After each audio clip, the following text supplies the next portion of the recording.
আলিমের কাছে ভালো ছিলেন, কিন্তু আপনি যখন নামলেন ততক্ষণে কি আসলে আউট অফ রিচ হয়ে গেছে কিনা? হ্যাঁ, একটু আউট অফ দ্য রিচ হয়ে গেছে। অ্যাটলিস্ট যখন নামি তখন তো অলমোস্ট 15-তে চলে গেছে।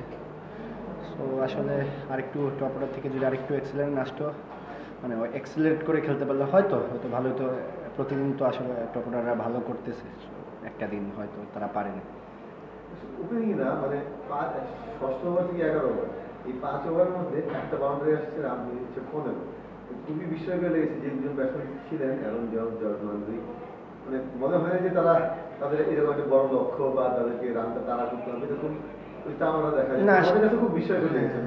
সেটাই আমিও মিনহাজ ভাইয়ের সাথে আস্তে আস্তে কথা বলতেছিলাম যে ওটা ওদের মাইন্ডে কী চলতেছিল ওরাই জানে। তো আমরা ওইটাই বলতেছিলাম, ডিসকাস করতেছিলাম যে একটু শর্ট হয়ে গেছে ওই জায়গাটায়, হয়তো বা আরও যদি 10-15 রান বেশি হতো তাহলে অলমোস্ট তো চলে আসছিল। তো এটাই আসলে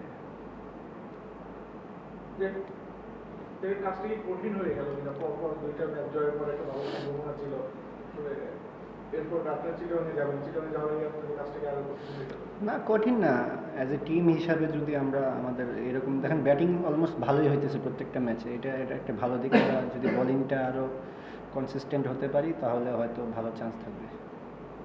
দেখেন, আপনি আপনার ব্যাটিং একটু ডিফারেন্ট প্ল্যান নিয়ে আসছেন। মানে বাংলাদেশে সাধারণত কিন্তু দেখা যায় না, আপনি ওয়েস্ট ইন্ডিজের 3টা ফর্মেট, ওয়ানডে, টেস্ট, টি20 সবগুলোতে ভালো করেছেন। এখন আমার একটা আলাদা একটা টুর্নামেন্ট, এখানেও ভালো করছেন। মানে আপনার এই ব্যাটিংয়ের শিফটটা, মানে ফর্মেট টু ফর্মেট, এটা কীভাবে হচ্ছে বা আসলে তেমন কিছু না, ওইরকম শিফট করি, মাইন্ডসেট, অল অ্যাবাউট মাইন্ডসেট, ওইরকমভাবে সুইচ করার চেষ্টা করি।